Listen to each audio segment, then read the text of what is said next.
And here we go. It is morning. It's almost time for qualifying. This is where things get real. This is where we see if all these changes will literally be upgrades, or will these changes just be changes and money spent that more data has to be collected in order to turn them into upgrades. So we're going to go through the list. First disclaimer is all pictures may not directly identify said upgrades to a particular location, especially if I could not find said photos to do so. I kind of think photos this time around, especially be coming back from a summer break, I think there should have been a lot more photos available to us out here to cover these cars and all the teams. There were some teams out here that just did not get any real exposure of photography, and I think that's a shame. Even if they're not high up on the grid, if they come with upgrades, or they come with changes, I think that these photographers should do a better job at getting to these teams, these cars, to get photos out there so that we as the public can identify some of these things that are going on and watch the evolution, watch the progress, watch the growth of these cars throughout the season. So, I try to do a decent job here by obtaining a list and then going off that list and just reading through the updates or the changes to you and go over a little bit of, slideshow. So let's go ahead and get into that. Do not forget, quality kickback will be later on today, 10 a.m. American Eastern Standard Time. I also will read and announce our new members to the channel. If you're not a member, consider joining. I will read the list of new members within the last 28 days. There also will be a new member post, and there will be an upgraded member post because several members have actually graduated to other levels within the membership program. Do not also forget we have the new emoji, the French toast, because I love French toast, and somebody said you should make a French toast emoji, and they were a member, and that's what we do here. We do that. Got the bottle of Don P ready to pop if we get that podium, and people are earning points towards their VIP boxes. Let's get down to these upgrades. So we're going to start with Mercedes. All right, front wing end plate. And I think the term for the Belgian Grand Prix should be low drag, low downforce. That seems what a lot of teams have focused on, and that is probably because of the circuit. All right, so front wing end plate, improved flow over the wing, reducing pressure peaks, reducing loss, and improve low air over the car. So we see that. Now, if you do also pay attention, if you saw the last video, this end plate is considerably different from the last end plate. We also do know that there is a regulation coming into play that pretty much bans Mercedes end plate the way it was designed, and it would, I guess we could say, sophisticated or intricate, however they want to put it, and that those things will be reduced and other things will be given, but that is what they have for right now.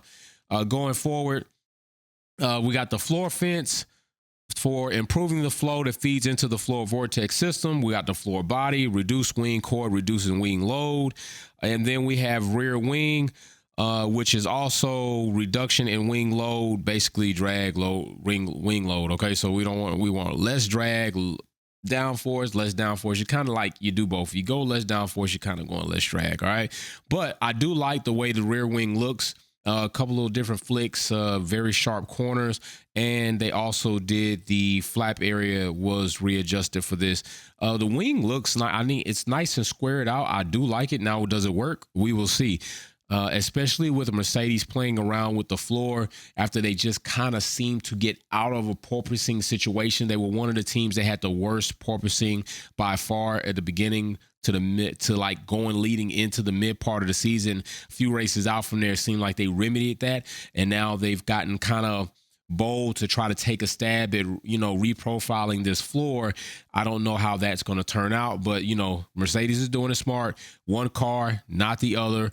I want to say Russell is running the reprofile floor.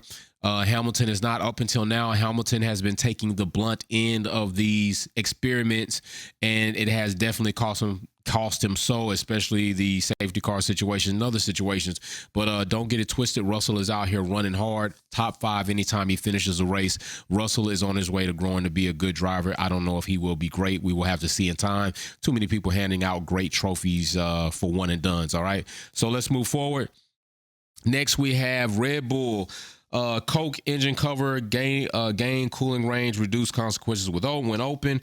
Rear suspension, wishbone shroud has been reprofiled as to reduce the local aerodynamic loss downforce. Okay, so there you go. Little small wrinkles for Red Bull, nothing major. Nothing major as of right now.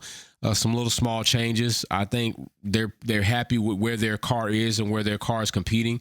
As it sits right now, I'm not saying that Charles can't do it.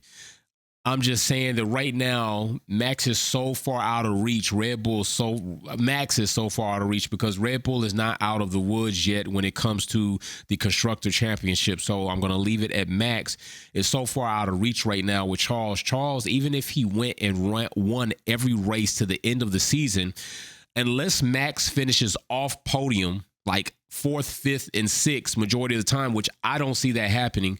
Right now this season, he's been running pretty consistently at the top.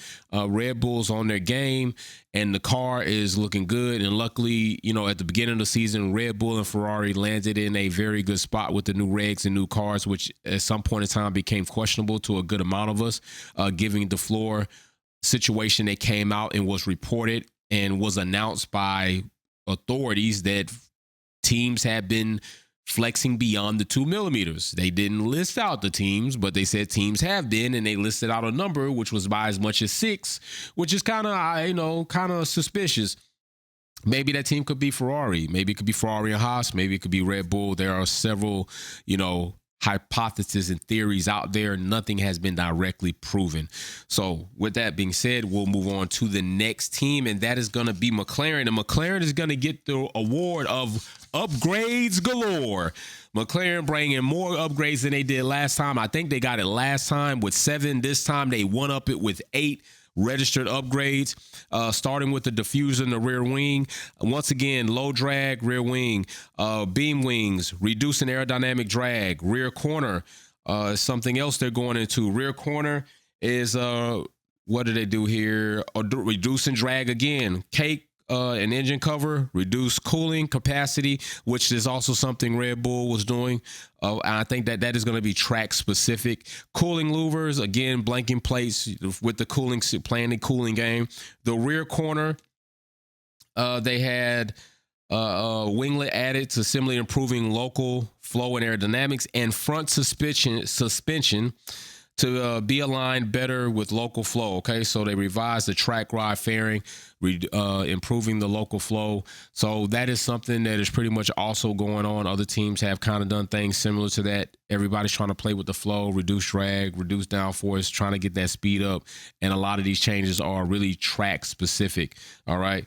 Been working pretty hard today. You all should see it. Definitely videos been coming out. Content's been coming out. I know I did good over the break trying to stay connected with you all. But as soon as this GP hit, there was so much news coming out from Audi announcing its official entrance into Formula One, to me questioning why certain concessions could not have been made for Mario Andretti and his team.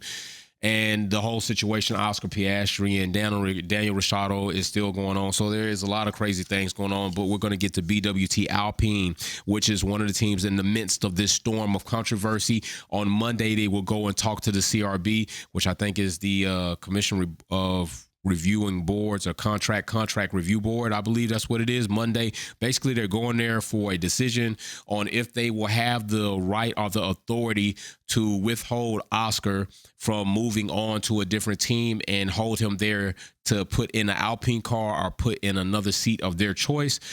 I think pretty much that's not going to happen. I think they're going to go there. They're going to resolve this issue. Money is going to be thrown around. I honestly think like McLaren takes up a bit of the portion of Oscar's training and reduce that amount that Alpine continues to pay Oscar's contract out, and then McLaren will pay Daniel's contract out, and they don't worry about the money, and pretty much they're both getting drivers. Now, Alpine won't be getting the better of that deal because they might only get a portion of the money invested into Oscar back, and then still having to pay his contract, which is probably far less than Daniel's contract, of course, because Oscar has not even had one GP of a race. And McLaren will go ahead and pay Daniel, and Alpine will get Daniel basically for the price that they're going to pay for Oscar for the remainder of the season. I think that's something that they need to work toward and get it done. I know he's coming out saying Oscar should have more integrity, but Alpine, you should have had more integrity with the situation, and you didn't. You had the driver that you said is your future, and you were willing to hold him back, and then you didn't meet a deadline. And then on top of that, if Alonso did well, you were going to hold him back again and put him in Williams. That's not really that much. That's really not speaking or saying much for you as well. You know, so while you're out here trying to put Oscar on the floor talking about he needed to have more integrity and remember what he signed, did you not miss a deadline like on the 31st? I mean, that's what we're hearing. And if that's true, like, maybe you forgot some of the things that you also signed. So I think, you know, you shouldn't get that dirty with it, because anytime you cast stones, you live in a glass house yourself, stones will be casted back your way and windows will break. So anyway, rear corner, once again, rear brake ducts to improve the airflow around this area. Floor fence, improve flow conditioning by moving the wake more outboard. All right, so that's what we got for BWT Alpine. Really nothing much there. Some teams, you know, not really moved to make a lot of upgrades right now. Maybe, and I think Alpine's one of those teams that are going on. They decided they're going to focus more on the 2023 and dial back some on the 2022 variation of the car. So we're going to Williams. Front wing, reduce the front downforce. Like I said, downforce and drag is the key this time. And then beam wing, a lowering the downforce and drag once again.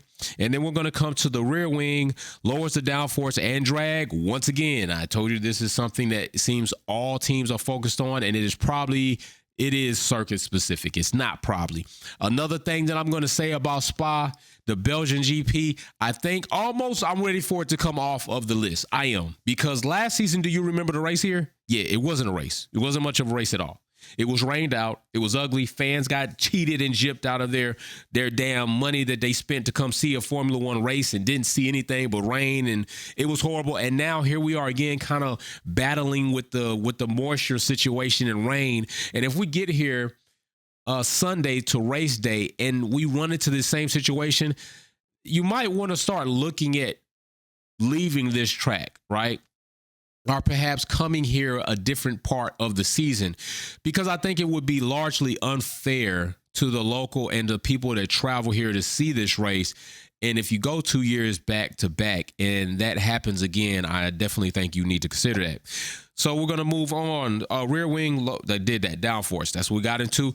Alfa Romeo, somebody who also was in news and talks in some of the other videos that I talked about, their separation with Sauber, and basically Alfa Romeo is 2023. They're gonna go separate ways supposedly. Anything could change, but I think this is Audi's chassis. I think Sauber is Audi's chassis, and this is where Audi's going to land up. And I did a video already talking about several different options that also could be available, why and why not that may be. So feel free to check those content and those videos out on the channel. They are already out, as well as the Mario Andretti video. And we also had a good podcast episode with Emma Gilmore from McLaren, the XCMX race team. So also check that out. Big shout out to Emma, doing good things over there at that XC Sport. So then we're going to get into Alfa Romeo. Front wing, rebalance the low drag rear wing level. Rear wing, a low drag option should produce best performance. There we go again. Low drag, low downforce seems like the key term of the day. All right. So next, I don't want to forget my new member list. I will be reading and shouting the new members out tomorrow on the live. We're going to go to AlphaTauri, and there's a few things here. Rear suspension, the angle of the wishbone shroud has been adjusted. Rear corner provides increased local load. Rear wing generates less downforce. Once again, we're getting there.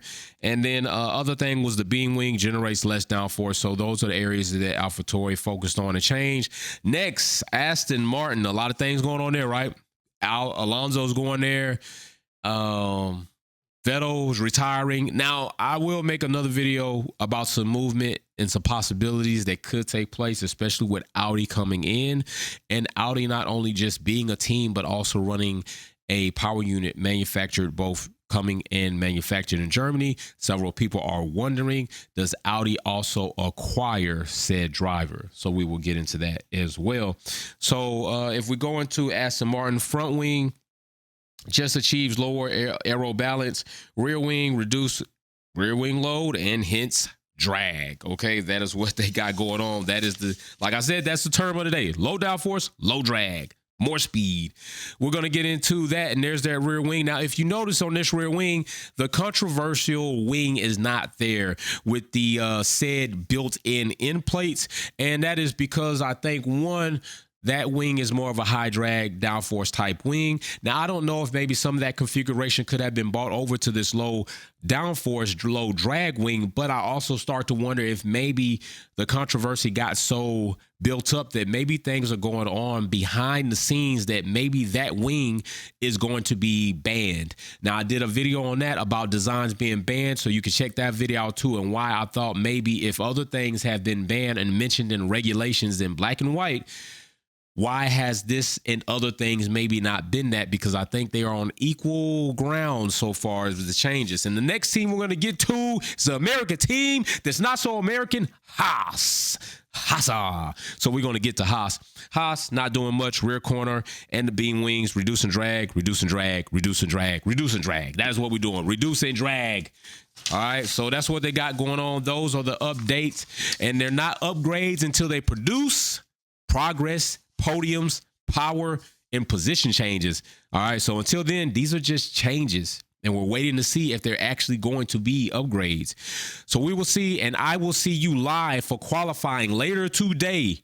We will be live for qualifying. Come join us. Have a good time in the chat. Talk crap. Represent your team. Represent your driver. Just be respectful to each other, because we have more connection with each other than we do with these teams and these drivers. They don't know about us, but we know about each other, especially right here in the chat. So also, if you want to be a member, a lot of things come with that, and it's constantly building.